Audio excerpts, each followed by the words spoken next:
And this time it was like Elon Musk picking up free speech and just saying, go boys, go, yeah? Go and have your say, save your country. This is the counter-revolution. There's been a globalist revolution for 20 years.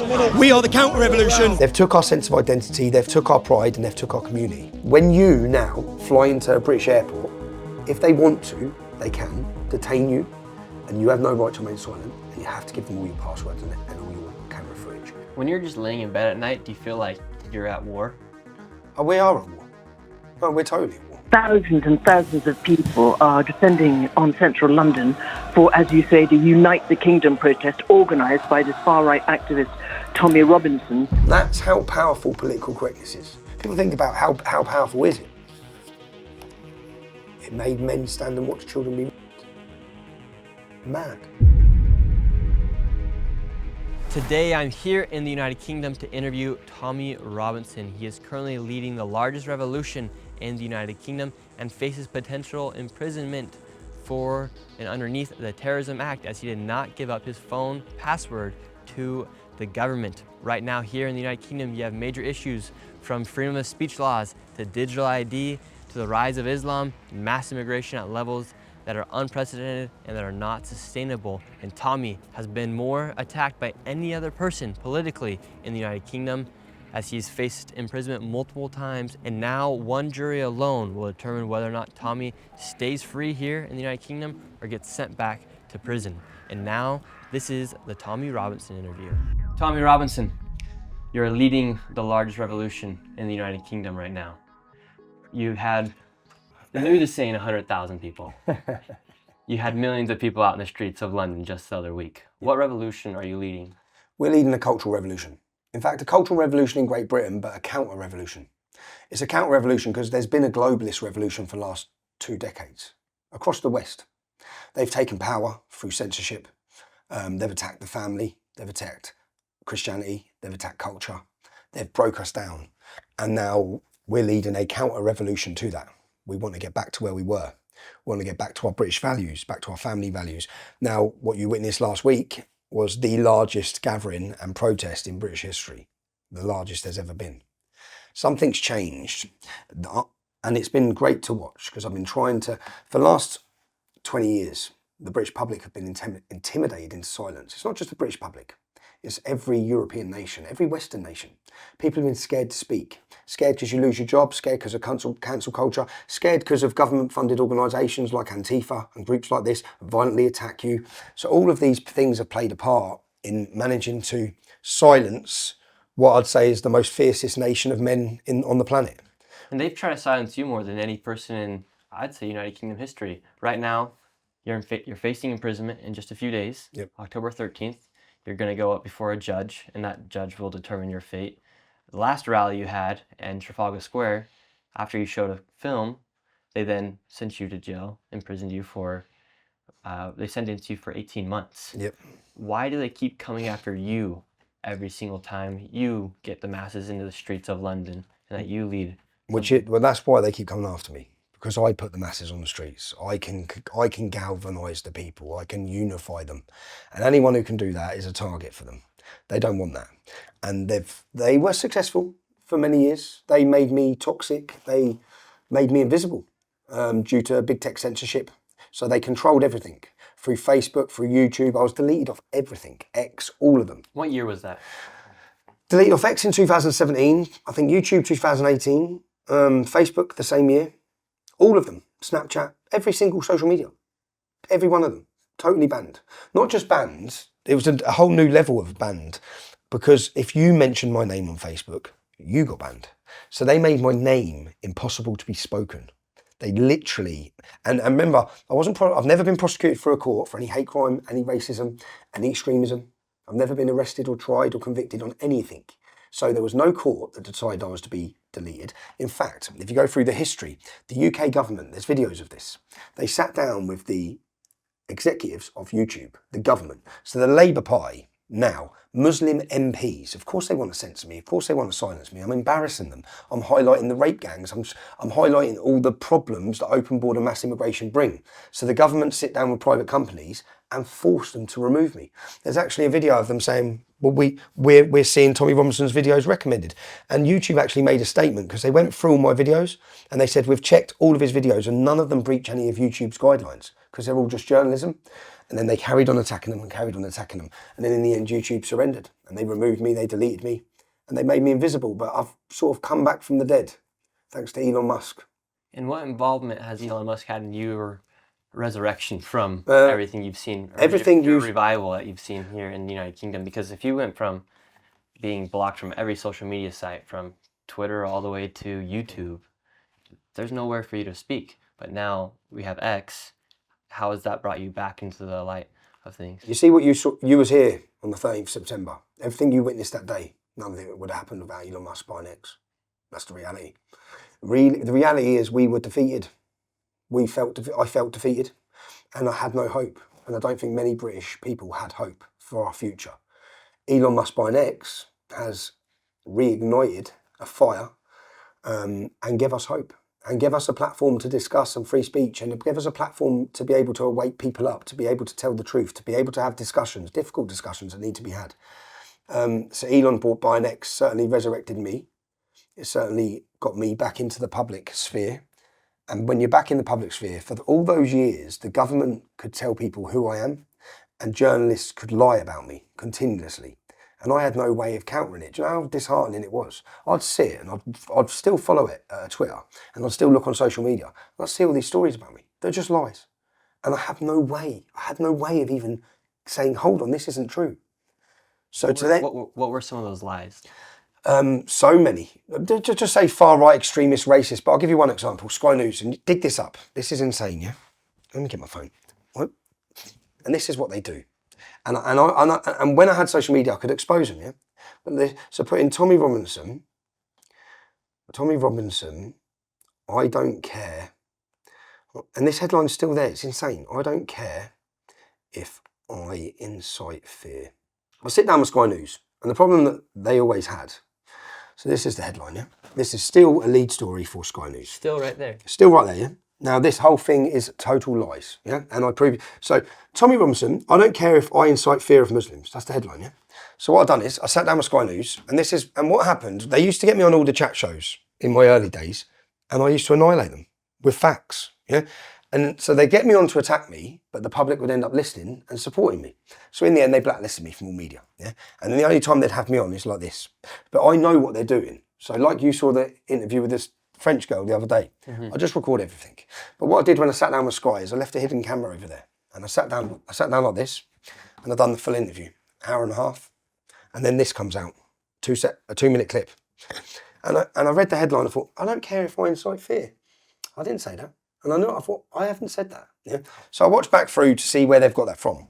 And what happens is, me and Jason Farrell, lead presenter for Sky News, we're talking about 2007. Now in 2007, I'm explaining to him, there was a film made in Holland by the Dutch government called Loverboy.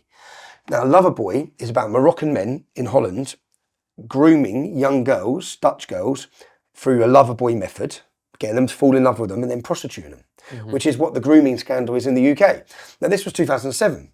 So the Dutch made a video to educate all the Dutch girls. Now that video was tried to be brought into the British education system, but they blocked it because it was racist. So they didn't want to show a video that would warn children about grooming because it showed that Muslim men are grooming, yeah? So they blocked it and said it was racist. So I'm talking about that film, a film. And what I say is, I don't care if it incites fear, yeah? So long as it prevents children being raped. Now, what he done is he put a voiceover in saying, I put to Tommy Robinson that he continues to cause fear.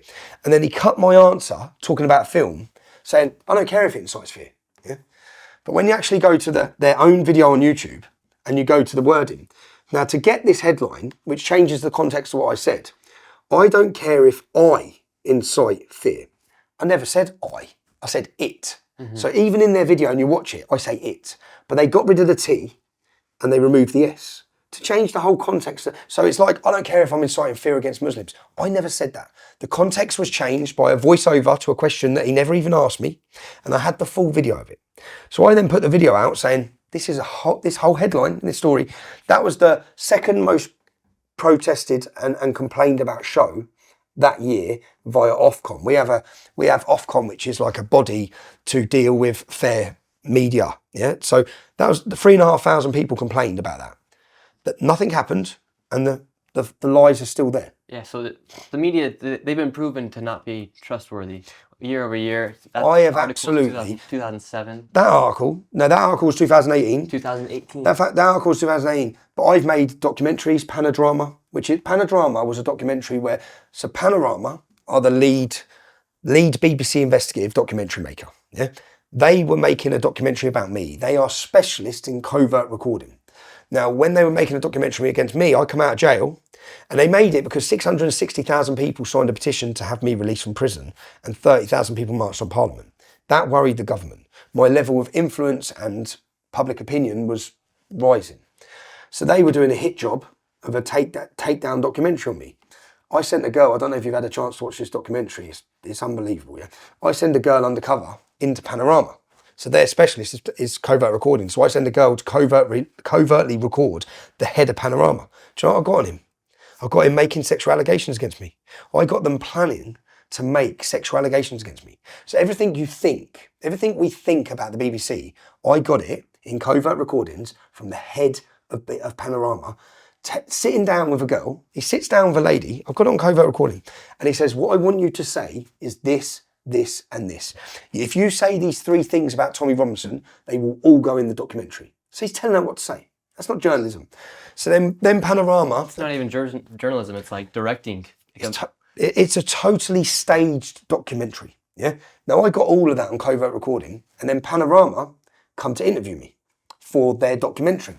They don't know I've got all this. So I set up a TV screen behind me, and then all their producers are sat there, and I asked them, would you ever tell anyone what to say in a documentary?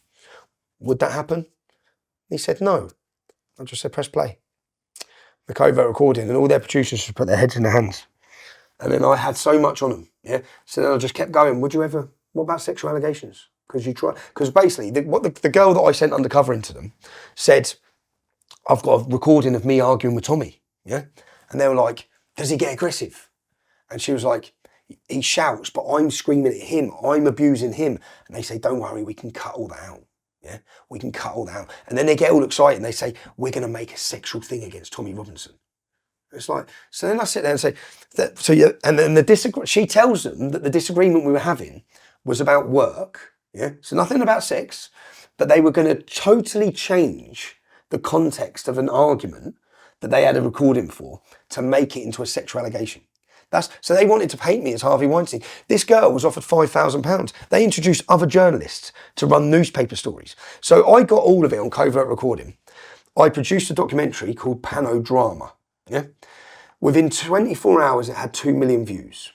I was deleted from Facebook. 24 hours later, I was blacklisted from everything because of this documentary. Yeah? And then the Attorney General sent my solicitors a letter. They re-imprisoned me because of this documentary. They re-imprisoned me for an offence I'd been in prison for the year before that I was released after unlawful detainment. They put me back in jail. They took me back to court, all because of that documentary. So remember, everyone that's followed my story, they've watched this documentary. But then by deleting me, this is why they made my name deleted. Yeah. So, and then anyone who shared the documentary would get banned from all social media. So they made the documentary impossible to find. They blocked it, and then they put him back in jail. So I've challenged the media, and not just challenged them, I've absolutely humiliated them. John Sweeney, the head of Panorama, lost his job over this. He lost his job. They put him on gardening leave and then got rid of him after 9 months. So you've been at war with these people for years now, and it's like every single time they do something like that, it just makes your base even stronger. Like for instance, that when they had that rally just in 2021 in Trafalgar Square, or 2020, 2023? When was that? 21? Yeah. Well, No, it was 22, 23, wasn't it? Yeah. It's 23. You had around 100,000 people there. Yeah. You made another documentary. You put it up on screen for everyone to see. After that, they imprisoned you. Yeah. And now they're trying to imprison you again. Yep. And why are they trying to imprison you once again? Don't they realize that every single time they do this, it just makes your base even larger? And what's the reason for putting you in prison again? Because you're going to face a judge. You're going to have one judge, and this one judge will determine whether you go to prison and for potentially 5 years? No, or this is 2, less. 3? This is a small one. I've got this sentence. I've got another 2 cases. I've got another one where I So faced you 10 have years. multiple. I've got one where I faced 10 years. 10 Wow. years. 10 years. How many years right now are you currently facing? That faces 10 years. This next one next week, they can give me 3 months. 3 months. They can give me 3 months. And it's just one judge. One judge, yeah. So there's no jury. I've never had a jury. You know, you hear about jury trials. I've never had a jury. I've never been tried by a jury. Always by a judge. People think we have a fair justice system. We don't have a justice system. We have a legal system. That's it. And when that legal system puts a target on you, they will come for you and they can find anything. Yeah. So the one you're on about in Trafalgar Square, there was a story in the north of England where a story was given to the British public and given to the world's public because it was on American news, it was worldwide news. And I found out that the story was a lie. So I went and I reported it was a lie. And then they come for me through the courts and they tried taking me through the courts. So I then again covertly recorded for a documentary. I made a film when I went to court. So they took me to court saying about this story, but I went to teachers' houses. So the story was, I went to all the teachers' houses and got them on covert recordings saying that they were paid not to tell the truth. So they were paid by the local council. The head of the local council was a Muslim, yeah? And I went through it all and they spent £274,000. So I got all the teachers saying, Tommy, we took the money. Yeah, the Asian teacher just... So I got all this on recording. And then when I went to the judge, when I was on trial, I just said, there's all the evidence. The whole story's been a lie. Start to finish, this story was fabricated in order to deceive the British public, in order to push an open border mass immigration policy. So that, because if the truth could be known about this story, people would start questioning government policy. Yeah. So that was the story. I can't talk too much about it because I'm still under an injunction. That's what I just got 18 months for. I'll go straight back to jail tomorrow. Yeah. If I talk about the things I proved. Yeah. But I made it into a film. And then when I went to court, the judge knew I had a film, and I said it doesn't matter what happens in this courtroom because the world's going to see. The world's going to see what you've done because I've got all the evidence. And they knew I had all the evidence. So what the judge then done is he ruled against me and bankrupted me for £1.5 million. And then he listed everything that was on the covert recordings. And he said, if this is ever released, I'm giving you an injunction now. So we have these injunctions. You've got them in America. I don't know if people know. Laura Loomer, she can't tell you, but she's under court injunctions. They've gagged her. Certain Islamic groups have gagged her, yeah, because that's what they do. And they use the court system. It's like a weapon. And that's what they've done to me here. Mm-hmm. So the judge gave me an order, and I read the order, and it basically prohibited me from showing anyone the evidence. And if I did show anyone the evidence, he told me straight, you'll get 2 years in jail. And then I left court. And I guess I failed myself as a journalist, and I failed my base or my support because I was too scared to release the film. And I was scared because the consequence of prison. British prisons are ISIS training camps. They're controlled by Muslim gangs. I'm very outspoken about Islam. There's 6 Muslims in jail now doing 30 years for planning to kill me. They got caught with guns and bombs. So I faced that, but I was also worried about solitary confinement because I've spent time on solitary confinement, which mentally damaged me. Mm-hmm. Yeah, so what happened when you, from your rally in Trafalgar Square, they imprisoned you, and then you were sent into prison you were sentenced for 18 months, Yep. But then you spent a large majority of that time in solitary confinement. Yep. So I released the film. So the film that I wasn't allowed to release, I didn't release it for 3 years. So I've got this film, I've got a weapon, because this film's far bigger than Tommy Robinson. Yeah. This film is about... Have you released this film? Yeah, I released it. It's what they gave me 18 months for. The Silence film. The Silenced. It's what I released in Trafalgar Square. Yeah. So obviously I've had this film for years. Yeah. For 2-3 years. We then start this movement. So we start the movement. As I was saying earlier, the idea of this is, it's called Unite the Kingdom. We took all of the voices who have been gagged, silenced, demonised, attacked. Like, there's not just me, there's Katie Hopkins, there's Cole Benjamin, there's Lawrence Fox, Maya Tusi, all the conservative influencers, commentators. We brought them together in a room and we had a vision. And I'm so happy where that vision's gone, yeah? But we had a vision. And the vision was that if we can change the culture, we can change the politics of the UK. And we'll change the culture quicker than setting up a political party. If we can awaken the nation and give people back what they've took our sense of identity, they've took our pride, and they've took our community. If we can give that back through an identity-based focus group that celebrates British identity, that tells people you can celebrate who you are, and we can unify people in that way, through music, through entertainment, and through celebration. So that was the plan. And what we said is we need to sit down and what do we agree on? Let's not talk about what we disagree on, yeah, because we'll disagree on a lot. Bringing that many people together is always difficult. But we said, what can we agree on? We agree this country needs free speech and we've lost it. We agree our culture is disappearing and we need to defend it. We agree against sexual exploitation of children. We agree against the education indoctrination system through LGBTQ+. So we agreed on 5 main principles. We said, right, this is our group.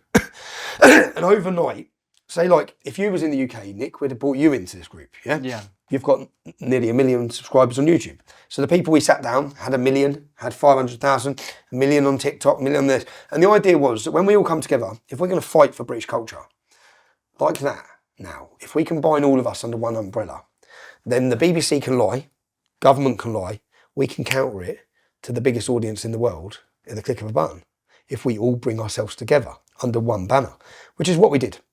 We decided to start up a group called Unite the Kingdom. We held our first demonstration on the 1st of June, 30,000 people. Real quick, before we dive deeper into the interview with Tommy, I want to tell you guys about the sponsor of this video, Delete Me. Delete Me is a hands-free subscription service that helps get your information removed from data brokers and sites that sell your personal information, reducing the risk of your valuable information getting put into the wrong hands. They are the gold standard and have led the industry for over 15 years.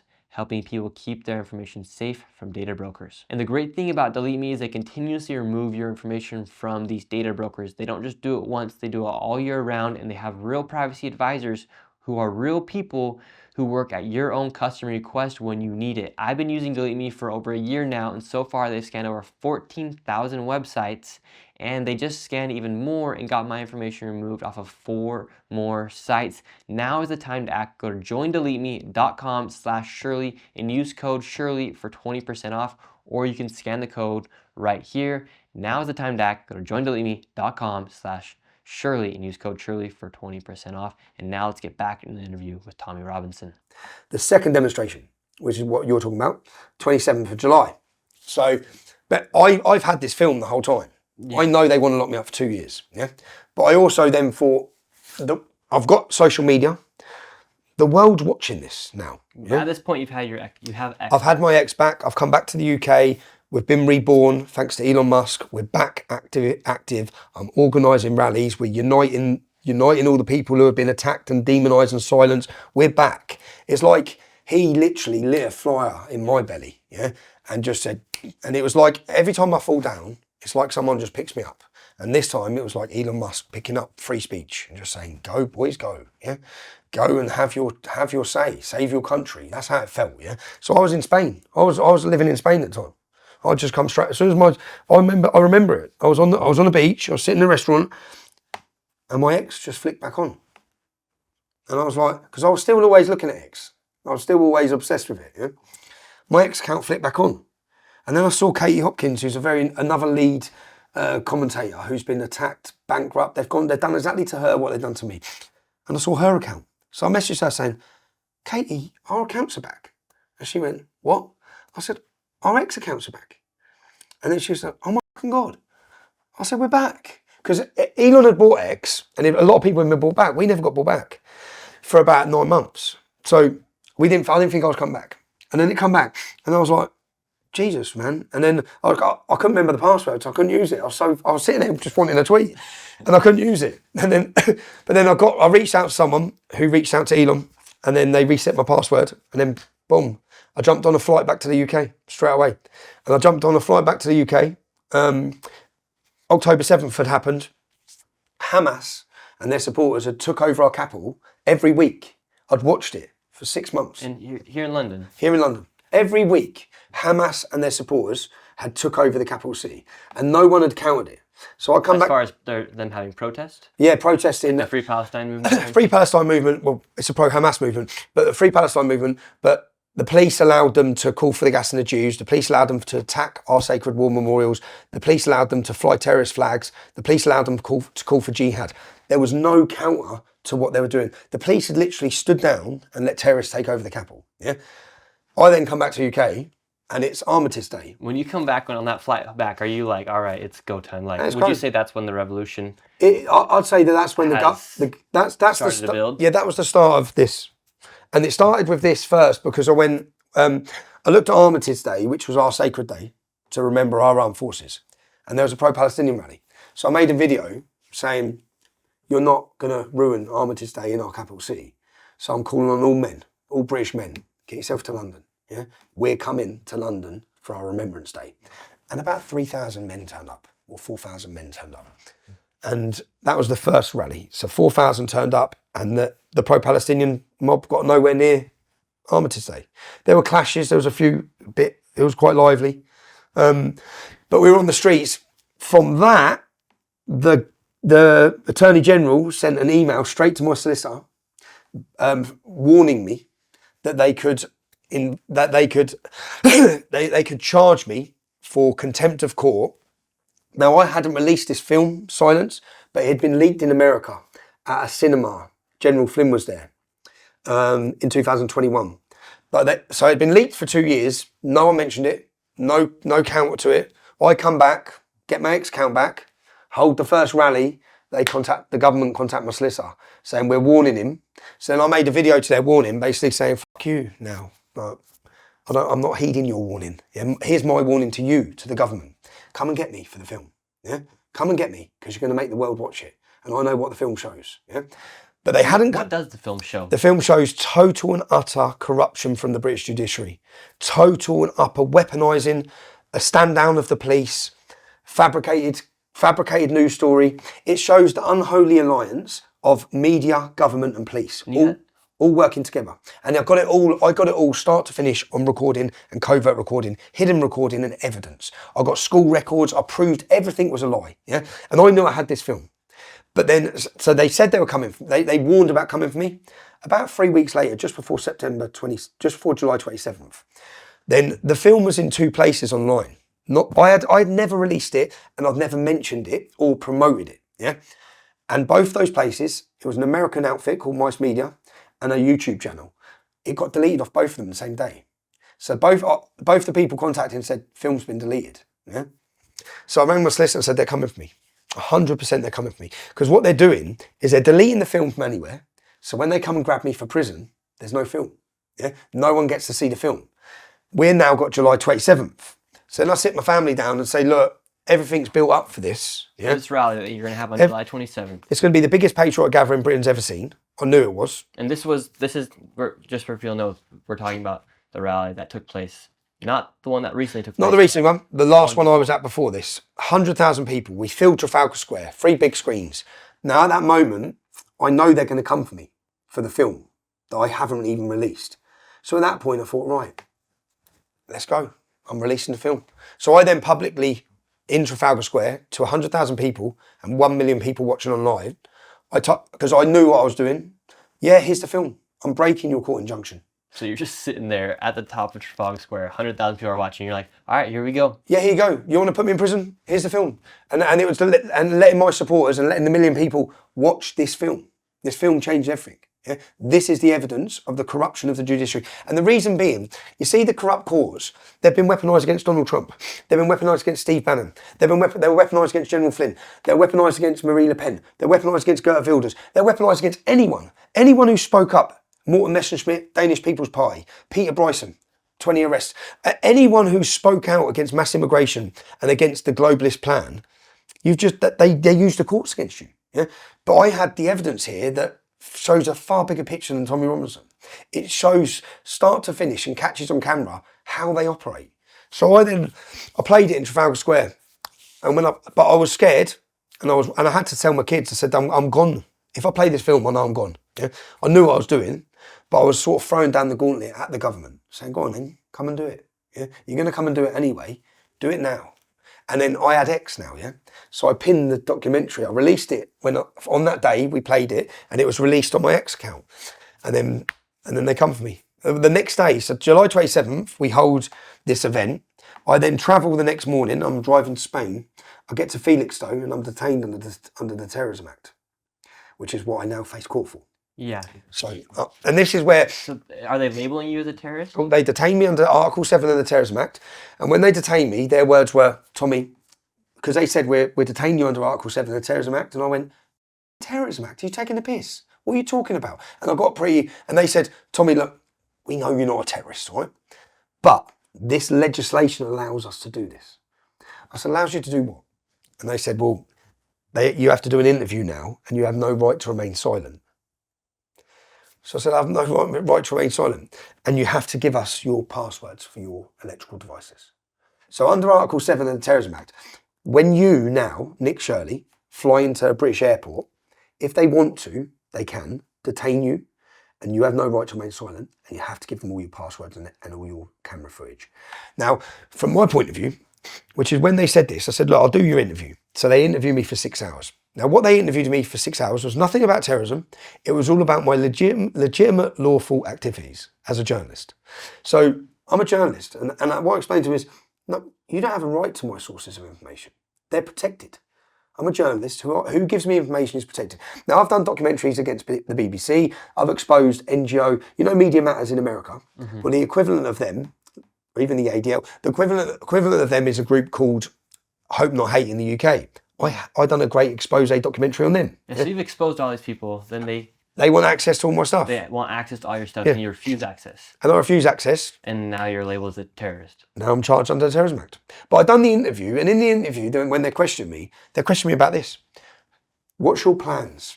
How are you going to stop the Great Replacement? That's what they said. I thought the Great Replacement was a conspiracy theory, lads. This is counter-terrorism, please. They kept going on about my views on Israel as well. Made a massive deal out of my views on Israel. So all of the things they spoke to me about is going to come out next week in court because people are going to hear what they interviewed me about. But everything they interviewed me about wasn't about terrorism. It's all about my legal, lawful opinion based on mass immigration and Islam. And what my plans are. What's your plans? How did you fund this? How did you do what's your plans? What's your next movement? And I don't have a right to remain silent here. But I'm quite happy to tell them my plans. Like, we're coming for you. Like, we're waking this country up. So I'm telling them this. Like, it's gone beyond. And their first question was, what do you think of Great Britain? And I said, it's a totalitarian shithole. Yeah? Because we live in a totalitarian state. For the United States and for your viewers, it may be difficult to understand this. We don't live in a free society. This is a totalitarian state. And what are the weapons of the totalitarian state? The media, the judiciary, the courts, the police, they're weapons. And they're weapons that are used to attack and silence. But the problem they had, that video, when they come for me, the YouTube channel that they removed it from had 200,000 views. So all that had watched this film was 200,000 people. They obviously then, I'm detained under the Terrorism Act. They let me go. Court case comes. I fly back to the UK. They sentence me in court. I go to court where they tell me to remove the video. And I said, and they said, if I remove the video, I can receive a massively substantial less sentence and I'll be able to go, but I have to delete the video. I said, I'm not deleting the video. I'm just not deleting the video. Partly because they thought they were putting me on trial. I was putting them on trial for the world. Yeah. I think, you idiots, I'm not on trial here. You're on trial. Because everyone's going to watch this film. Well, I hoped everyone would watch this film. The film ended up being watched by 167 million people. It was the most watched British documentary there's ever been. Because Elon Musk pinned it. Elon Musk watched it. So I had all these hopes, yeah? And I knew I was running a risk by putting the film out. But you have to realise my history. I've gone through 15 years of this, yeah? Attacks, court cases, imprisonments, slander, all these things. So here I am. This is now my opportunity to show the world their lies. So I knew I was going to go to jail. I was scared. I end up in jail. I get 18 months. I'm transferred to a maximum security prison near here. I'm in the maximum security prison and I'm held on solitary confinement. I'm 7 weeks into that solitary confinement sentence. And I ring home to my son and I'm feeling anyway, because it's a weird thing to explain. I'm feeling, because it's just you. I went into Wood Hill prison and left 7 months later without seeing or speaking to another prisoner. 7 months straight, you're sitting 7 months in a room. So in a prison cell. In a prison cell, yeah. Lights or a book or yeah, like so I got took out of the cell for 3 hours a day and taken over to a unit on my own. So I get walked out of there because this was a civil offence. It's not a criminal offence. It's a civil offence. For a civil offence, you're put in solitary confinement for 7 months, not able to speak with a single other person. 7 months. So, but after 7 weeks of that sentence, that's like human torture. That's exactly what it is. Solitary confinement is torture. They know that. So in the UK legal system, you're only allowed to hold someone in solitary confinement for 14 days. Google it. It's called the Mandela Rule. The European Union have the Mandela Rule. People cannot be held in solitary confinement because of the detrimental effect it has to your mental health. So when I land in this maximum security prison and I'm brought in, there's 16 cells here. 16, yeah? In what is called the block, which is the segregation unit of a prison. So if you stab someone in prison, you get put here, yeah? That's a punishment. So these cells are not normal cells. They're just, there's nothing, a blue mat. That's all there is, yeah? Because you're not allowed to be in there in case you stab someone or break something. You can't, like normal cells have a normal toilet. This doesn't. Everything can't be broken. It's just like everything. There's nothing in there, yeah? So I get put in there and they move it. So there's 16 cells and it's just me in 16 cells. There's no one in the cells. They clear it all. So it's just silent, yeah? I get put in there and I have the first meeting with a psychologist, because when you're held in segregation, you have to have a board every 2 weeks with mental health, doctors, and the governor of the prison. So in my first board, I asked the psychologist, I said, is this your plan? Just to put me in that room for 9 months. And I asked the psychologist, you're the expert here. What's that going to do to a man to put me in there and just leave me like that? She said, it's going to be devastating. I said, how are you doing it? How and why are you doing it? And they kept saying my safety. So they say that because the jail they brought me to is a maximum security prison where 50% of the prisoners are doing life for murder and 44% of the prison was Muslim. Why am I here? It's got to become the country's worst terrorist in the jail. I'm here for playing a film. I made a documentary. What's going on? Yeah. But they done that intentionally because after 7 months, they'd hoped it would totally break me. Because I'd done 3-4 months like this before, I'd done 22 weeks, like I struggled. It took me years when I come out of jail to try and get myself back to being a bit normal. I struggled massively, yeah? So I land in there, I'm on solitary confinement. I start noticing the difference in myself as well, in how I'm feeling. You end up, even then I'd have a visit, the family would come for a visit, I don't want to go on a visit. And then I go sit on the visit, I just want to go back to the cell. Because you come isolated, you want to isolate yourself then. So even when I come out of jail, I have to push myself out of isolation and push myself into positions where I'm feeling like a nervous wreck after 7 months of sitting in a room. It's mental, yeah? But 7 weeks in, I get a phone call and I ring my son and he's like, Dad. I'm like, what? Elon Musk shared the film. Elon Musk has pinned the tweet. And at that point then, I felt like I wasn't on solitary confinement. I knew that my mission had been successful for the film. I said to my son when I sat them down before, well, if I can release this film and get 10 million people to see it, there's 10 million people going to know the judiciary is corrupt. 10 million people are going to understand what's happening in this country, how it's weaponised. And that was the goal, 10 million people. And he's like, Dad, and it went straight. It was on then it's 140 million people, Dad. And I'm in my cell and I'm just like, yes, man, yes, we've done it. And from that, Elon Musk then shared my first series of The Rape of Britain. I've done a 5-part series. So the most important work I've ever done is exposing the rape gangs of Britain that target our daughters. And Elon Musk then shared that film. So it was a great moment for me, man. So one of the best moments in my life comes sat on solitary confinement. Because I sat there and I knew then that this imprisonment is going to damage them. It's not going to damage me. It's going to damage me, but this is going to damage them. Yeah, so you've been like willing to sacrifice yourself, the life of spending your time with your family for this cause of saving the United Kingdom. But I feel like you know that by saving the United Kingdom, you're not just saving, by trying to save the United Kingdom, you're also speaking up for other countries in Europe, for America as well. When you voted for Donald Trump, that wasn't a vote to save America. That was a vote to save us. Mm-hmm. That was a vote to save the West. Because I feel like right now you guys are at where we were just a few years ago. We are, under Biden. And now you guys have Keir Starmer. You guys are going to go digital IDs. You don't have freedom of speech. People are getting sent to jail for just liking tweets. 30 people a day. 30 people a day are going to jail every single day. 30 people a day are being detained and arrested for social media. Every single day, 30 people a day for liking posts on social media.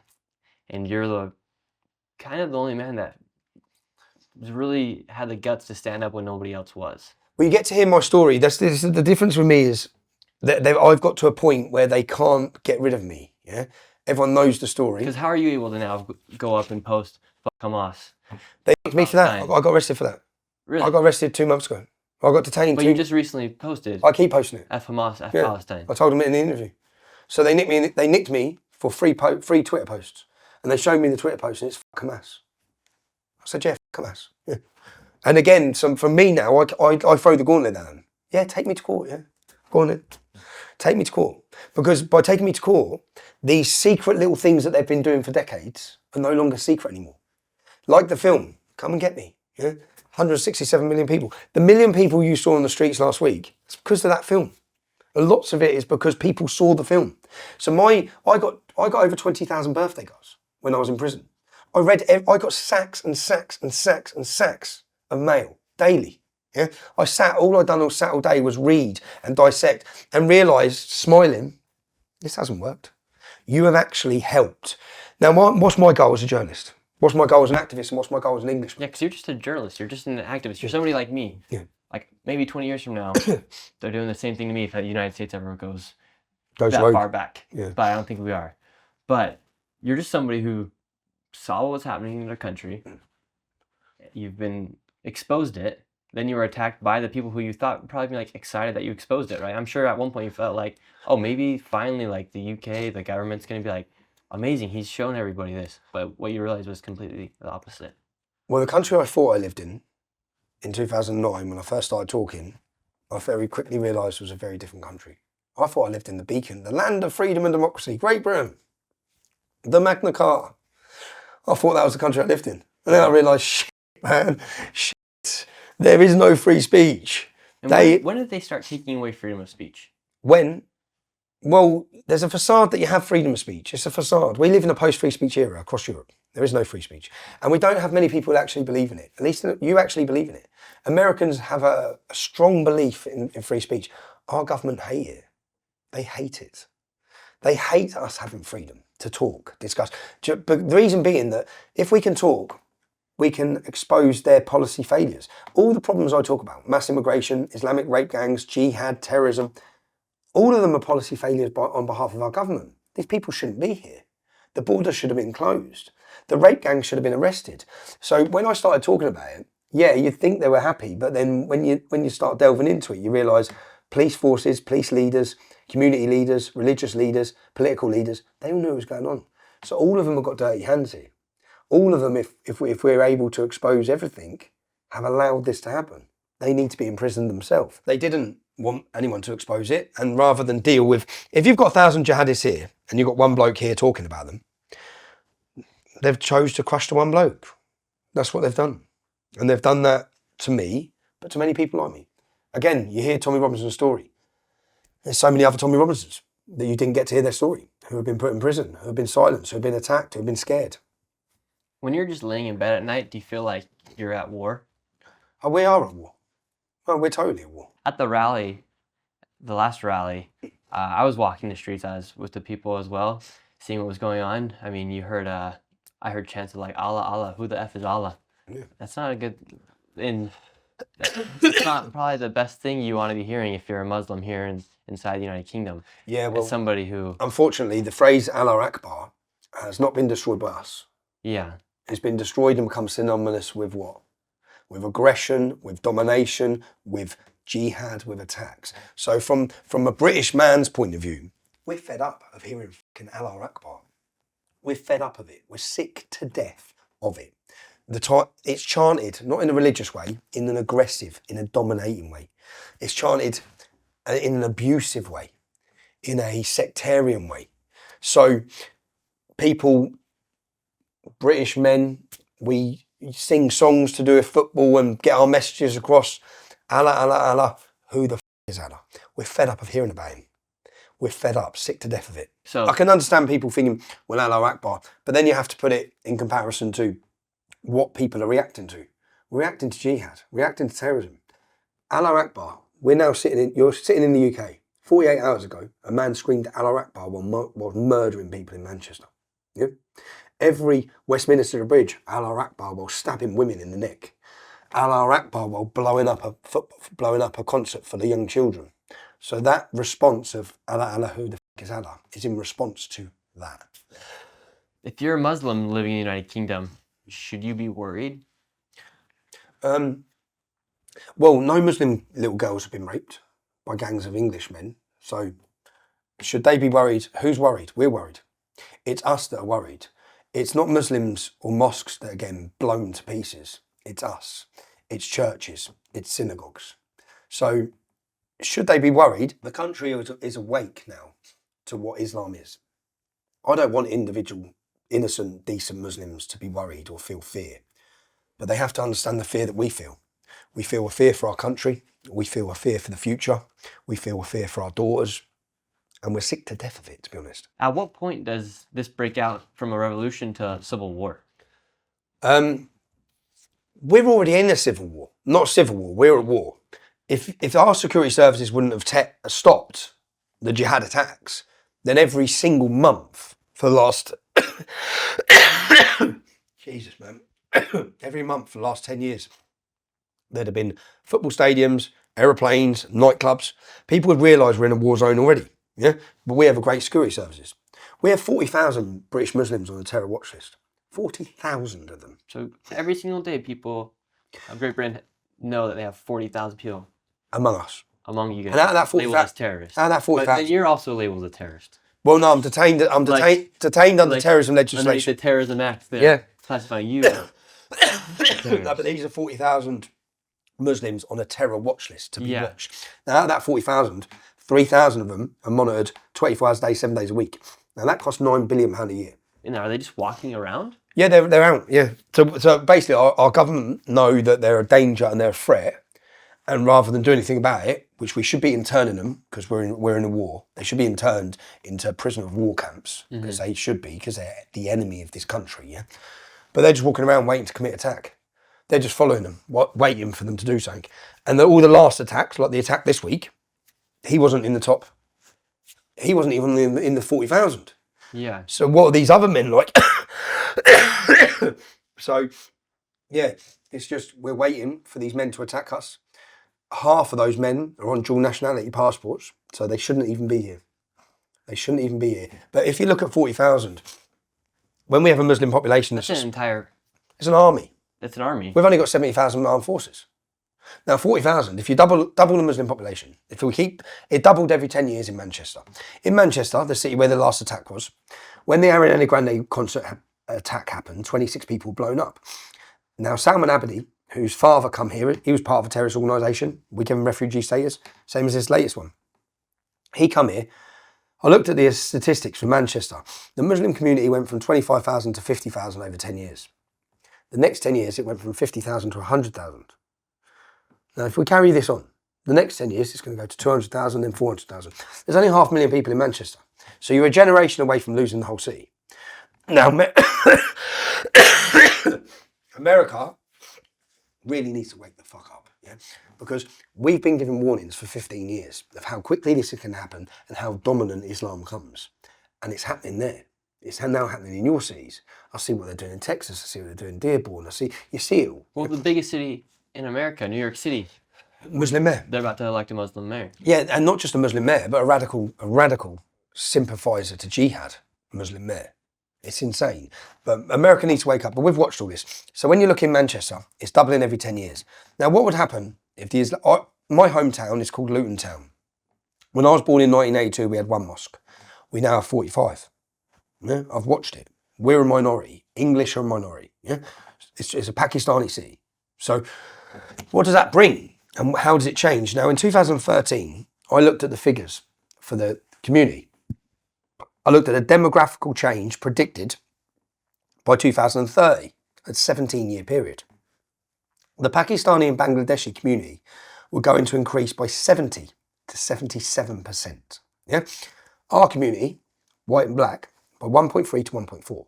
So this is why the government bend, which is why the Democrats, all of them will bend. Yeah? Because if you're the Labour Party, the Democrat Party equivalent in Luton, what's the future of Luton? Well, it's Bangladeshi and Pakistani. It's Labour. It's Muslim.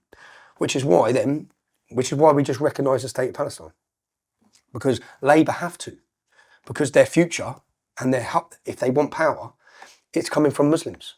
It's not coming from us. So what I've seen in my upbringing is that we, white, working class English people, we're irrelevant now. We don't matter. Because the local council do a deal They do a deal with the local council of mosques, and the local council of mosques, 45 mosques, will guarantee them 50,000 votes. Done. That's it. We're done. Town's done. Yeah, because at that point they had so many people. That's it. In the United States, they try to do that with open borders underneath the Biden-Harris administration. That's why they let 8 million in. That's why they let 8 million in. But they won't try to do it. The demographic and the birth rate of the Muslim community will become so strong in towns and cities because they have five. So our immigration is two different things from America to the United Kingdom. Yeah, totally. You guys have people coming from the Middle East. Yeah, but so have you for the last 8 years. What were you for the last four to 8 years? America, you've always had Hispanic immigration, Mexican immigration, which a lot of people moaned about. And I remember when they moaned about it, thinking, "Oh, you've got no idea. No, wait till you have Pakistani, Afghani, Somali, which is what you've now had." So for the last 4 years, it's not really been Hispanic, or it has been Hispanic, but they've brought them all in from Syria, from Afghanistan, all the Middle East, all the Islamic countries have been flooding through the United States borders. You're going to see now. You're going to see the problems, really are. But then you have a government that's probably going to help deal with it and not hide from it. Unfortunately, our government appease it. Yeah, in the United States, in big cities like Minneapolis, like where we let in so many Somali refugees, at this point now Took over everything. Took over everything. It's not even really the same place. It's never going to be the same place. That's now an Islamic stronghold. Like, will the United Kingdom ever become what it used to be? Like, will they ever be able to deport people that come over the English Channel illegally? Like, well, they need to. You need remigration. But like, is it too far to the point where it's been going on for so many years now? Let's have babies that the shape of the UK is just cooked. It doesn't look good, but if we have to accept, there's always hope. If we look at the Islamic community, it still says 6 or 7%. I think it's more, but it's still only 6 or 7%. We are still the vast majority, but we need to start. The Keir Starmer's government was voted in on a 20% basis. 20%. They of the British public, 20% of them voted for his government. 80% didn't. So now, what happened to what were the other 80% doing? Oh, 9 million. Keir Starmer was voted in on 9 million votes. 20 million people didn't even vote. Now, from our point of view, which is what our plan was to captivate those 20 million, to galvanise them, to electrify them, to give them, that 20 million is us, as in British working class. We've been told our voice doesn't matter, and our opinion doesn't matter. And it does. And if what you saw on the 13th of September was the next step, which was over millions in our capital city. We have our next step, yeah? If we have 3 years to election, if we can reach that 20 million and we can give them a sense of identity and purpose and belonging and belief and hope and courage that they can change this country, you get that 20 million, we save this country. You politicise them, we win. Yeah, it's an uphill battle, but that's what we have to do, and that's what our goal's been. And I think 13th of September would have put shivers through the corrupt establishment. They will be shitting themselves. That's the biggest. If you can bring 1 million or 2 million on the streets, how many are sitting at home supporting you? Now they know, and now for me, the response you guys got from that, Keir Starmer said that it should send shivers to the people of the United Kingdom. Fucking good. It should send shivers to the corrupt politicians of the United Kingdom, not the people in the United Kingdom. The mayor said we must unite to reject the far right. The media said far-right London rallies sees record crowds and violent clashes with police. Clashes in London as 110,000 people joined far-right rally against immigration. 110,000 is ridiculous, isn't it?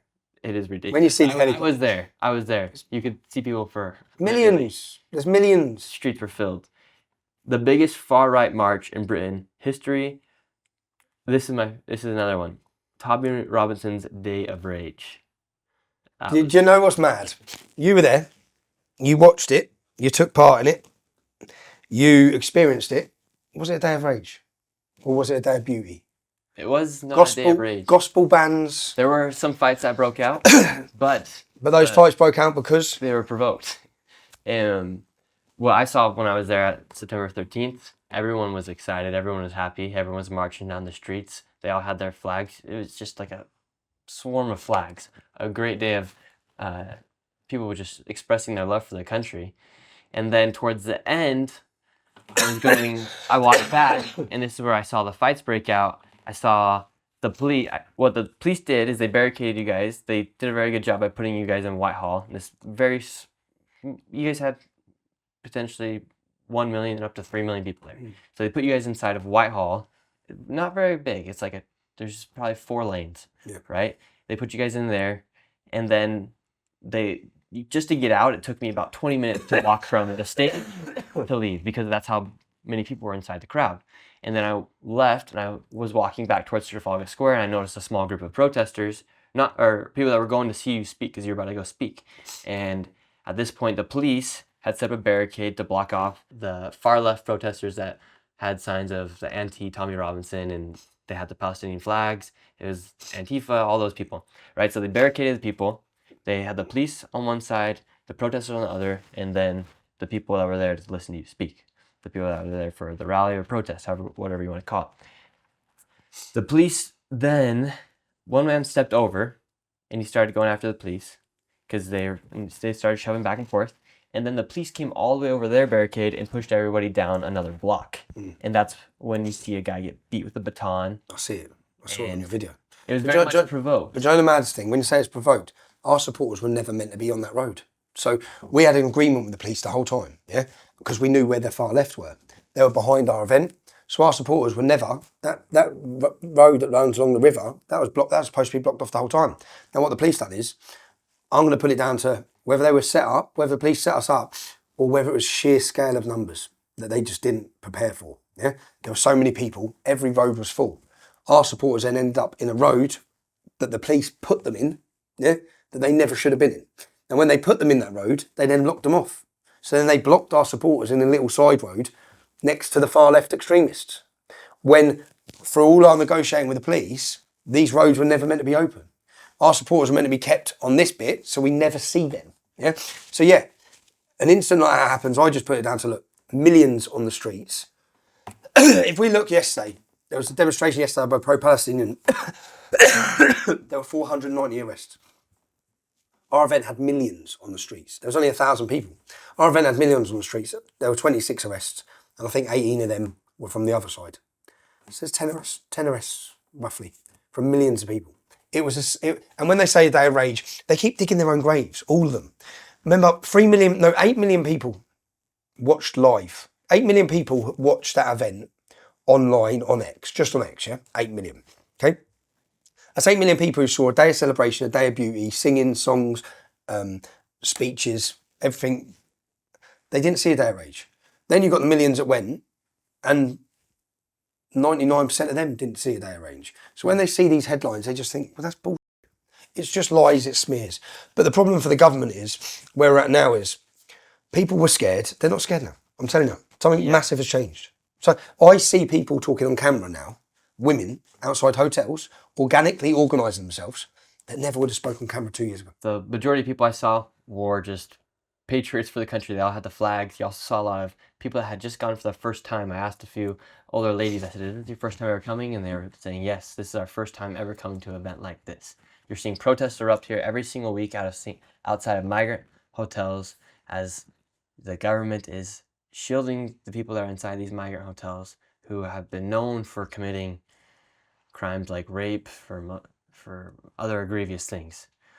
Why does the United Kingdom, and it seems like all of Europe, why do they feel like it's the need for them to accept all these people from the government, or from the Middle East? Because the government are working off a globalist agenda, not a nationalist agenda. On a scale of 1 to 10, how dangerous is what they've done to society here, as far as keeping the Western civilization, Western culture? No, we're at a crossroads. This is the most pivotal moment in this country's history, 1,000 years of history. We're closer now to losing Great Britain than I think we've ever been. We're going to lose our culture, our identity, and our future. They're changing the demographics of this nation like that. We're being replaced. British Christians are being replaced. They're flooding the country. You can look at illegal immigration, 50,000 coming in on boats, but look at legal immigration. They brought 1 million in 1 year. 1 million in 1 year. So people shouldn't really, the big concern shouldn't be the illegal. It should be the legal. It's legal. It's all of it. They're literally flooding the nation. They're not flooding it with doctors, scientists. They're flooding it with the arse end of Islamic Sharia-driven shitholes. Somalia, Eritrea, Afghanistan. Afghanistan's Afghanistan men for conviction rates in the UK are 22 times more likely to rape. Why are we letting any of them in? Why? You know, you said about hotels. We have had 25 children sexually abused by migrants in hotels, 9 women raped, conviction-wise. We've had a terrorist attack from a migrant in a hotel. These are men we're paying for them to be in these hotels. And then the community, I don't know if you saw what happened in Epping. Local community took the Home Office to court for the safety of the community because a 14-year-old girl was sexually abused. There was lots of attacks in Epping. Now, Epping is an area where most people have fled East London to get away from the Muslim demographic that's took over their town. They've gone to an English area. Now they're bringing the migrants into the hotels in the English area. The migrants are sexually assaulting the children on the way to school. They took the Home Office to court. They won. The Home Office appealed it, and the judge overruled and said the rights of the migrants come before the rights of the local community. How do they put the migrants over the citizens? That's the country, that's the government. Because the government, Keir Starmer's not working for the interests of the British public. He's working for a globalist agenda. The globalist agenda is to flood our nations. The United Nations are flooding us. It's not a mistake. It's not a mistake that every single Western country, every single Western Christian country is being flooded. These NGO groups that bring them in on boats are government funded by the European Union. Germany funds organisations and boats to literally, when they come off the coast of Libya, they're picked up, they're brought to the next stop. They're fed, they're clothed, they're fed, they're brought to the next stop. It's a human trafficking cycle into our countries, which is going to destabilise the host nation, destabilise our community, break down our community spirit. They're flooding every European nation. Why does Europe feel the need to bring in all these people? You say it's a globalist agenda. Yep. Why do you feel like they decided to go with this globalist? Well, if you look at what they're saying now, the government have come out and said, the Labour government, because of illegal migration, the people they're bringing in, they're purposely bringing in housing, feeding, homing, giving priority over all British people. They now need to bring in a digital ID. So they create the problem. Now, the level of violence, the level of rapes, in 2003, there were 8,000 rapes in the UK. Yeah. In 2023, there were 88,000. 88? 88. From 8,000, 20 years later, to 88,000. Now, if we go at the same percentage, in another 20 years, what are we going to have? 800,000? That's where we're going. Yeah, that's where we're going. And what will the public end up crying and demanding and needing? More law, more order, more cameras, more surveillance. So they create the problem. They bring in people that they know are violent. They know it's not going to work. They know are going to cause mass disorder, chaos, carnage, fear, rape, murder, terrorism. They're flooding our country with it. They know what they're doing. And then they bring in the solution. Digital IDs. 15-minute cities. You can't leave here. You can't leave there. Everything's on camera. We need to know every second of every minute of your life. And then they want us all to literally lose our freedoms.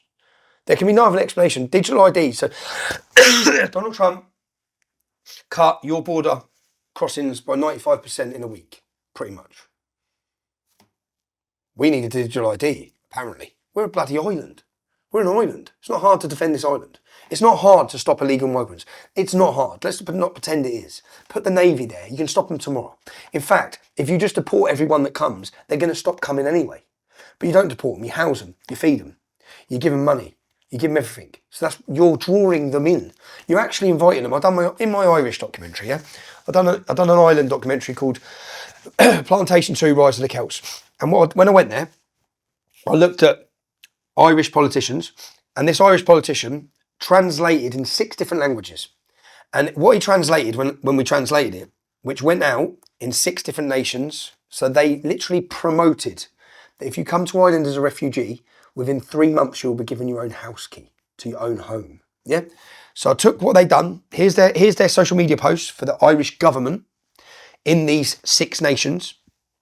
And they translated it in 6 different languages. Urdu, this language. And then I matched the next year's intake of refugees. And guess what? It's the 6 countries. Yeah? It's not a mistake. You've gone out. Ireland have gone out and welcomed and invited all of these Africans and migrants into the country and promised them homes. And then they're saying this migrant crisis. No, you created the crisis. You've planned it all. You're flooding Ireland. You've changed the demographic of Ireland in 5 years. Yeah? Ireland doesn't look like Ireland anymore. Yeah? And you've done it all under the influence. Who's in charge of Ireland? It's not the Irish. It's the European Union. The European Union are doing what? Where's this come from? The Barcelona Declaration? All of this. Eurabia, the plan to mix Europe and Africa, the plan to flood all of our countries. It's all happening. And it's all planned. And it's not even hidden. None of it's hidden. When you start looking for it, you can read all their meetings that they're having, all their plans, what the United Nations say. That's what their plan is. And then you elect Donald Trump. And Donald Trump acts as a barrier or hopefully, an attempt to save the Christian West. Hopefully, to save Europe. And then that gives inspiration and gives courage. The ripple, I've now got a YouTube channel. I didn't have 4 months ago. Yeah? That's come from the ripple of the United States, from your election. To see JD Vance sit down and tell the European Union that the enemy is not Russia or China. The enemy is within. You're the enemy. Yeah? What you're doing to your own people. The taking of freedom of speech. All of these things.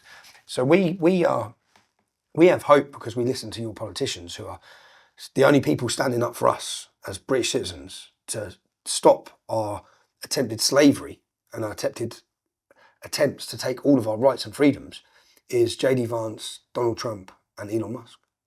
There's no British politicians. So they're all captured. Would you say those three people, Elon Musk, Donald Trump, and JD Vance, are working more for you guys than any other politician? No, they're working more for Europe. They're working more for all of us. They are fighting for our freedoms. We wouldn't even have hope if you hadn't elected Donald Trump. Where do you think civilization would have gone? The Western civilization would have gone. It would have gone exactly where they wanted to go. Look, what did America look like for those 4 years? What did it look like? What did a full-on invasion coming through the border every single day? It wouldn't have stopped. And then what does it look like in another 4 years and another 8 years? Your country's not unrecognisable. Well, that's how our country is now. That's how we are now. And they're still flooding it. It's still happening. Because your guys' border, like you said, you guys are on an island. We can stop it tomorrow. They could stop it within a day. Yeah, but it's not just that. It's legal migration. They're bringing it all in. They're literally flying them in.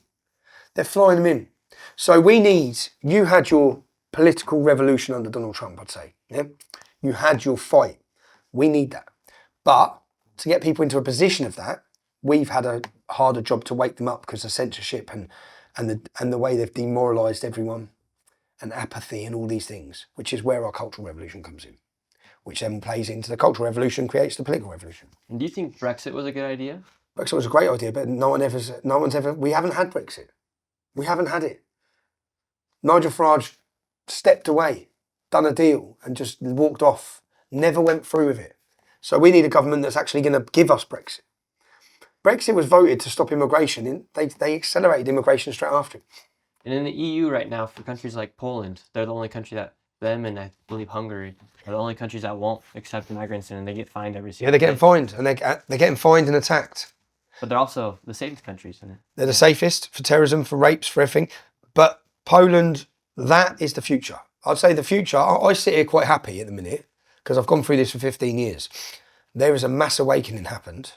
There's a revolution brewing. People are awake. This problem's not going away. People are not going to be silent on this. People understand what's at risk.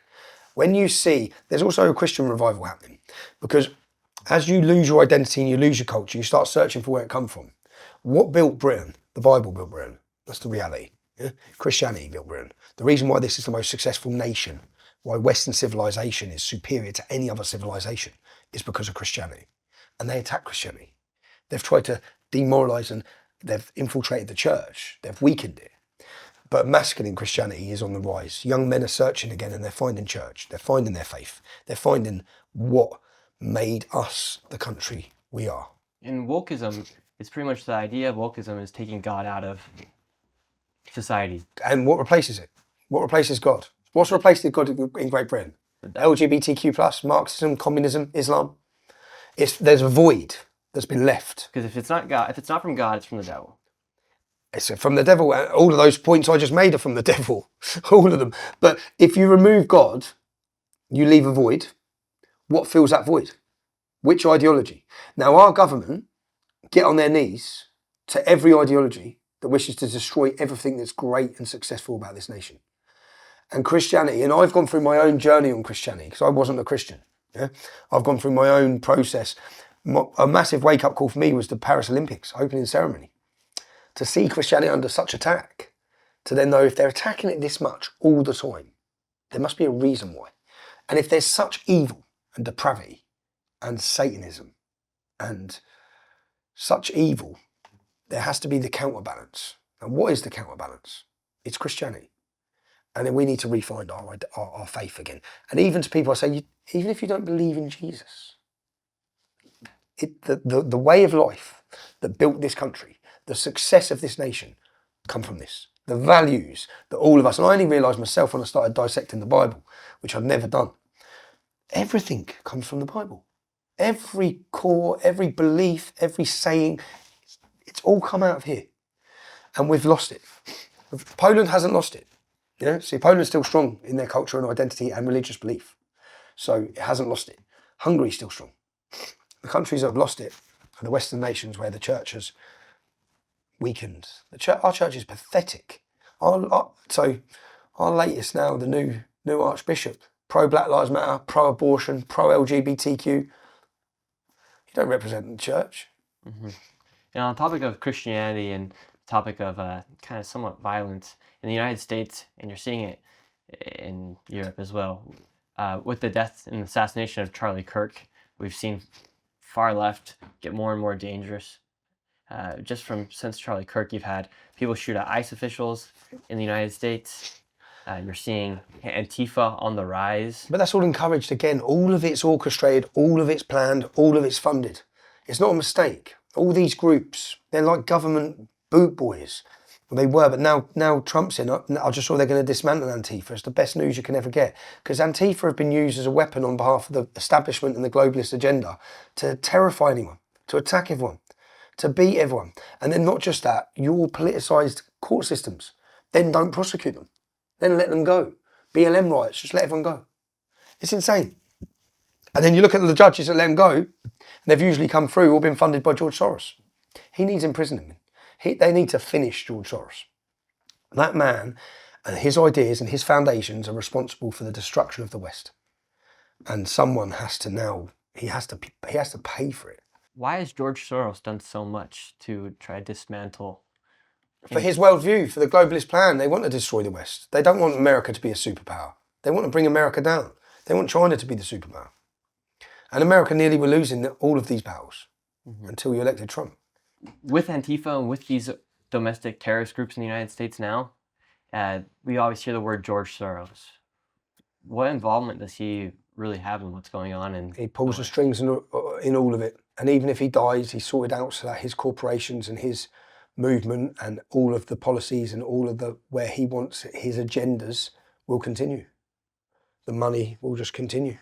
Now, everything. So the groups in our country that are pro-open borders and their job is to attack anyone who exercises their free speech, to demonise them, to contact their HR companies. There's a group called Hope Not Hate in the UK, George Soros funded. All of the groups which are open borders, mass, and to attack a free speech and to create an atmosphere of fear where people are scared to talk, George Soros. All of it. I can't believe he hasn't been taken down by the American government. I can't believe now Trump's in. The attacks on Elon Musk's businesses, the attacks against Tesla, it will be all coming, power, money, organised. Antifa, all of it. do these people? They're all funded. All these demonstrations, they're funded. Like the demonstration against us. Now they're funded through the UK from the unions.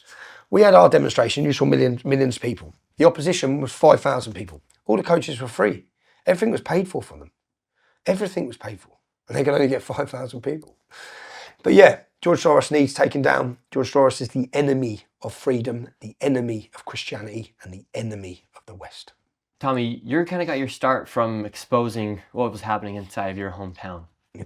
With the rise of Islam, you saw it from, you say, one mosque all the way to 48? 45. 45 mosque. And the rise of Islam here, are they here to be friends with you guys? Or what's their plan, do you think? So Islam's not here to integrate, it's here to dominate. And all any of us have to do, it takes 10 minutes, just research. There's 45 countries that Islam has come in as a minority and then waged a war and took over the country. Yeah? Look at Lebanon, not even that long ago. Look at what happened in Iran. And then what happens is the left align with them. The left align which we saw in Lebanon, we saw in Iran, and we're seeing now. The Islamists and the far left come together. And they come together because both of them wish to overthrow democracy and freedom. Now, they don't like each other, okay, because they hate each other, because the left and the communists hate all religion, yeah? But they come together for their common enemy, and their common enemy is democracy and freedom. And they'll work together. But each time, which the thick left don't realise, as they did in Iran, as they did in Lebanon, when the Islamists and the jihadists win, they're the first to go. They're the first to go. So yeah, Islam's not here to integrate or assimilate. It's not. It doesn't have it. It's not in the vocabulary of the teachings of Islam. Dominance, conquest, supremacy. That's what Islam is. In the UK right now, it is the rape capital of Europe. Per 100,000 people, 109. That's numbers. In Sweden, for instance, 1 in 4 women are projected to be raped. And here in the United Kingdom, 30% of women have been sexually assaulted. Yeah, by who? Ask the question. So in Sweden, who are they going to be raped by? Is it blonde-haired Swedes? Yeah, because it wasn't like this forever ago. No, you can actually do a graph. You can actually do a graph. So you have Islamic immigration. It's gone up 500% Yeah. in Sweden. The graph's like this. Islamic immigration, rape. That's it. So you have Islamic immigration comes into your country. Like as I said, 2003, 8,000 rapes. 2023, 88,000 rapes. Well, what's changed in those 20 years? I'll tell you what's changed. The Islamic demographic of this country's changed. And they rape their way through every country they go to because of their views on women and their views on non-Muslims.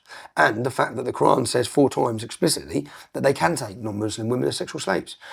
In Telford, in Bradford, in Oldham, in Rotherham, in Rochdale, in all these towns and cities, we hear of, many Americans may have heard of the word grooming. Grooming is a rape jihad.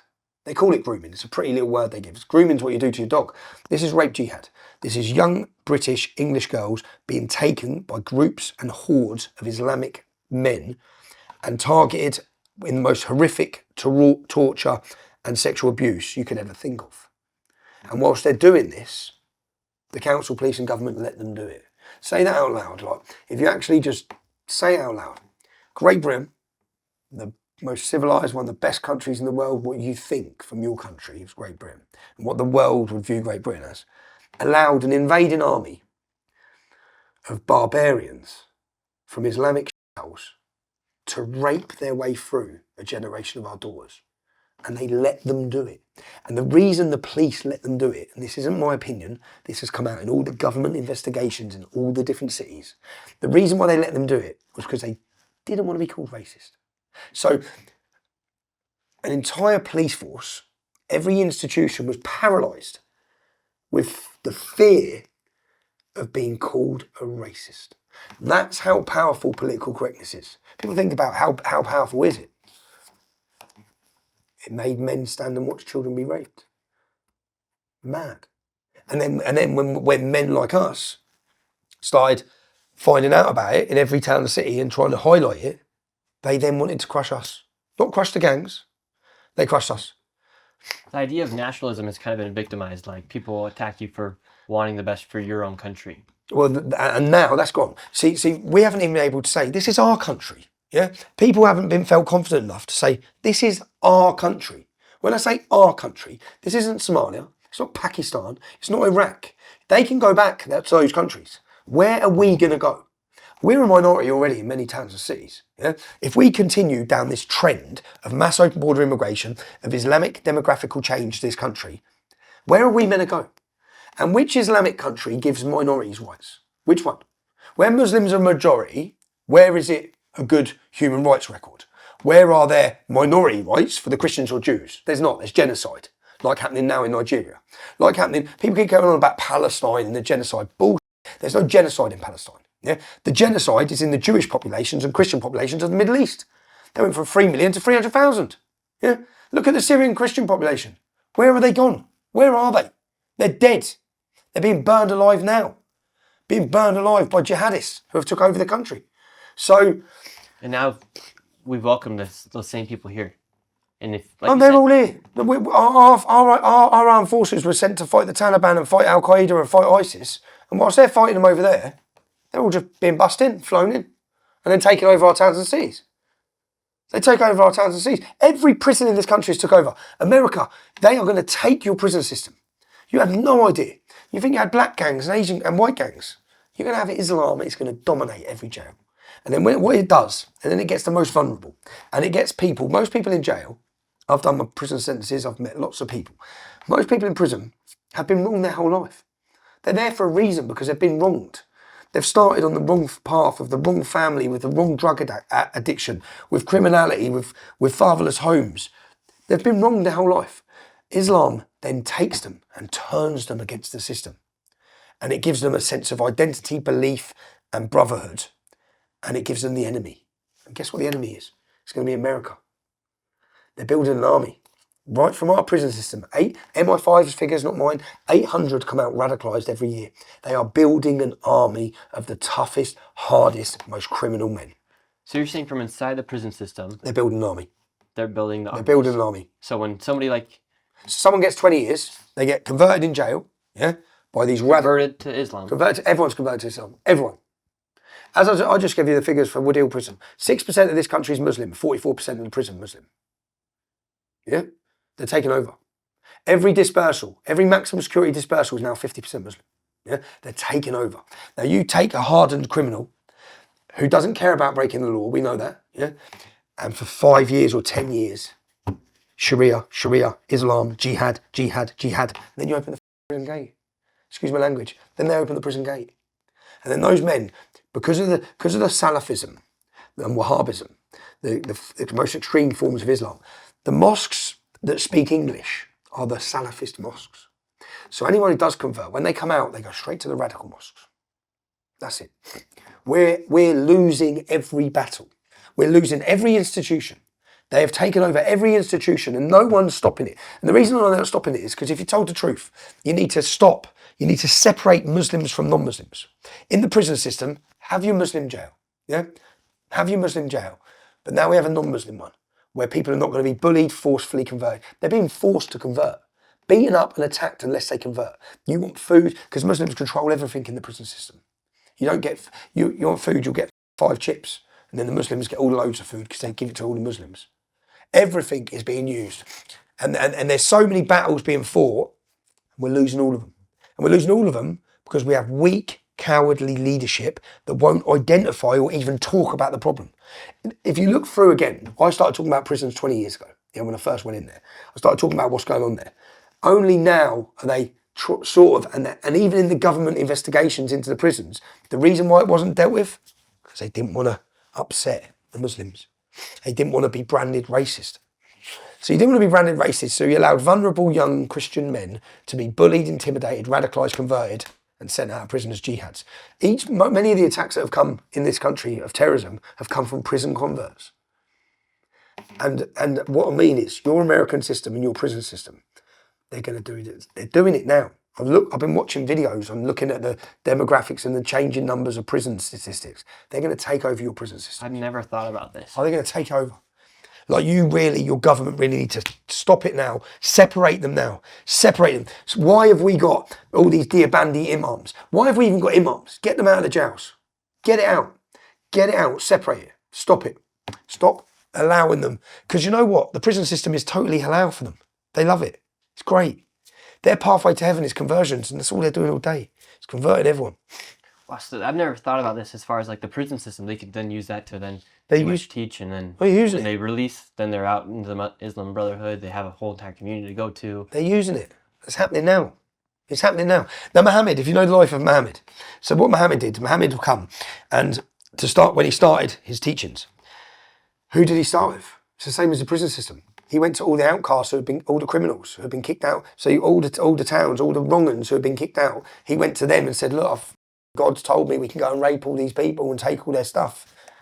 How do we become like, is there a way to coexist? Like, Islam's never coexisted. Never peacefully coexisted. Ever. It's never happened. No, so why would America be different? Mm-hmm. Now, up 3%, 4%, 5%. Yeah, okay. Like for me, for instance, I'm young, so I've always had the goal of like wanting to be friends with and go to every country, go visit every person or visit every kind of kindred and tongue and experience everything, right? Me personally, I've never been able to have a full conversation with a Muslim woman, for But instance. you never will be able to. And so that's like always been my thing. I'm like, well, if I want to speak with a Muslim woman, just to like understand what they believe in and stuff, I've had a few instances, and every single time a man comes in and makes her leave. But this is... So it's like, how do we become No, you can't. friends? No, you're not going to become friends. There's no friendship. I've grown up in Luton Town. I went to school. We had the Muslim playground, non-Muslim playground. That's it. We didn't create that. Islam created that. The teachings of Islam prohibit its followers from integrating and assimilating with non-Muslims. They're not allowed to be friends of us. They're not allowed to. They can use you, but not allowed to. Now, when the Islam demographic gets to a certain percentage, then you have all-out jihad and war. They're all right in small numbers, but when the numbers grow, which is what we're seeing, then you get towns like Luton and Birmingham and Bradford, it's game over. It's game over. And then Hostility, violence, attacks, oppression, and then the government bends to them, then they get into government, take over government. They're not here to integrate. What comes first? We shouldn't have any Muslim lead politicians, because what comes first to them? It's not America. It's not democracy. Sharia law. It's Islam. They'll tell you that. It's Islam. Islam is counter to all those things. It's like having a communist sitting at the head. His values go against all of them. Islamic values go against all of them. It's just telling the truth about it. But people don't want to hear the truth, because the truth is terrifying. Because if not, what are you going to do?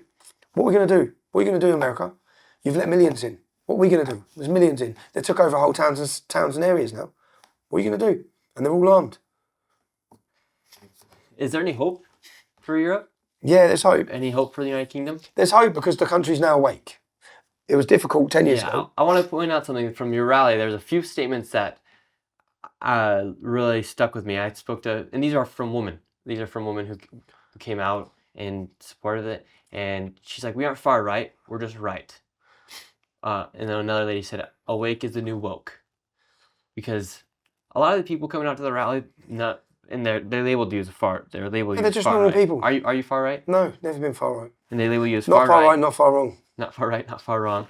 And like some of the stuff we've been speaking about is just, for instance, the statistics of rape.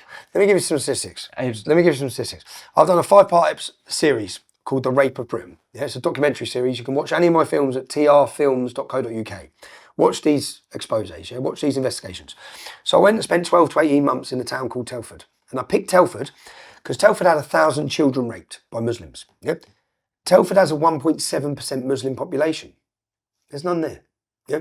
So out of that 1.7%, 1,000 children were raped, and a police investigation identified 200 men. Now, when you take the Muslim community in that small town, 3,000 of them, you get rid of the women, you get rid of the children, you've got 1,000 Muslim men, roughly. Yeah? The police identified 200. That's 20% of the men were raping kids. Now, I spent 12 to 18 months there. I identified in those 12 to 18 months investigation, I'll show it all on the documentary, I identified 264 names, 26% of the Muslim men. An independent inquiry by solicitors firm identified over 300 men. So 20 to 30% of the Muslim men in that town were raping kids. In that small town with 1,000 Muslim men, 1,000 children have been raped and 5 are dead. Yeah? 5 have been burned alive and murdered. Now, that is the scale of the problem. Now, the only towns you've probably heard of in the United States of America is Telford and Rotherham. Yeah? Rotherham has a 3.7% Muslim population. There's none there. There's none really there. There's none in Telford. So the only 2 towns that we've been given the figures for how many children have been raped, Rotherham was 1,400 children in a 16-year period were raped by the Muslims. There's no Muslims there. Yeah? So what do you think the figures are like in Luton, where it's a 50% Muslim population, or in Bradford, or in Oldham? Now, when it all blew up recently, you saw it blow up on the news when Elon Musk challenged the government on the grooming gangs. That blew up because in a town called Oldham, which is 35% Muslim population, so you can imagine how many rapes there are, the local community wanted an independent inquiry into the rape gangs. But because Labour Council is controlled by the Muslims, they just kept shutting it down. They shut it down 5 times. The families were literally getting dragged out of the council offices, screaming and crying, and the council would just shut it down because the Muslim community controlled the council. So they're shutting down any investigation.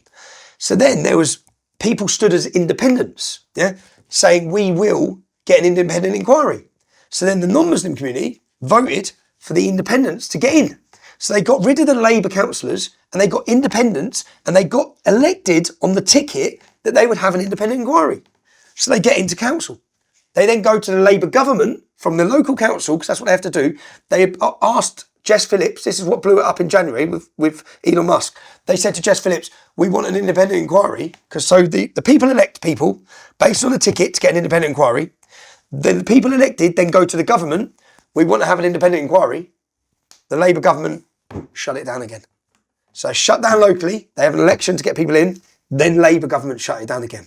Now, why did the Labour government shut it down? Why? Rochdale, the local Labour councillor, went to court. His name's Hussein. He went to court and he gave a character reference for the man that raped 100 young English kids. So he didn't go to court for the girl or the English girl. He went to court to testify that the Muslim man who's convicted of rape was a really good man. The ex-mayor of Bolton, Muslim, Labour, went to court and done the same. Labour, the Labour representative in Oldham, whose job it was to protect young girls, is in jail as one of the rapists. The Labour councillor in Rotherham, Jaglia was his name, was the cousin of the main rapist, and he, when the girls were missing for 3-4 days, the Labour councillor would facilitate the children being returned back to their families. The Labour have, in every single city, have been in bed with the gangs. It's the equivalent. So my next documentary, which is what I've, Shabina Mahmood, in my imprisonment of 7 months of solitary confinement, every 42 days, it has to be stamped by the government, not the prison. And the government who stamps it is Shabina Mahmood, who's now my Home Secretary, But she was the Justice Minister for the prisons at the time. So every 42 days I had to write a letter of my opposition to solitary confinement. And in my letter I'd say, you're trying to mentally destroy me here, I've made a film. Why am I held on solitary confinement? Just give me some normality here. So I'd write this. 2 weeks before I'm getting out, I've got my next form. So I wrote down saying, everything you've done to me, everything, was to prevent me talking for the last 15 years. You started, when I first started talking about grooming gangs, in the first 6 months, 3 times they raided my house. They gave me false charges, conditions not to talk, total attack. And I faced that non-stop. There's not been one time for the last 15 years where I haven't been facing prison. Not once. I haven't had one single clear period in 15 years without court cases. Not once. Even now, I'll go to court next week, I might go jail. After that, I've got another trial set for 2026 where I face 10 years. For challenging and exposing journalists. But all of this, so I wrote my response to her saying, for 15 years you've done this. You, Shabina Mahmood, the Labour Party, have done this. I've done a 5-part series called The Rape of Britain. My first 5 series were going after the gangs. In each series we tell a survivor story and then we go and find the gangs. It's good TV, watch it. I go into their businesses. I find them, I get them as they come out of their house. We tell the story and we show everyone who they are. Now, episode 6, I'm coming after you, Labour, because these are not just Muslim rape gangs, they're Labour's Muslim rape gangs. I'm going to piece together on my next documentary. Our last demonstration just took it over, I'll start it in 2 weeks again, I've already done it. It's done. I know every interview. I know it all. They're f***ed. Labour's f***ed, because I'm going to show the whole country that these gangs are not just Islamic. They've got the full support of the Labour Party. And the Labour Party have actively sought to hide this crime, because what's more important, do you know, it's mad because they try to rewrite history. The Labour councillors, so I've got a letter signed by 10 Labour councillors in the town of Telford, where they wrote to the Home Secretary blocking an inquiry. Now, when you look at these 10 Labour councillors, 5 of their jobs is about protecting kids.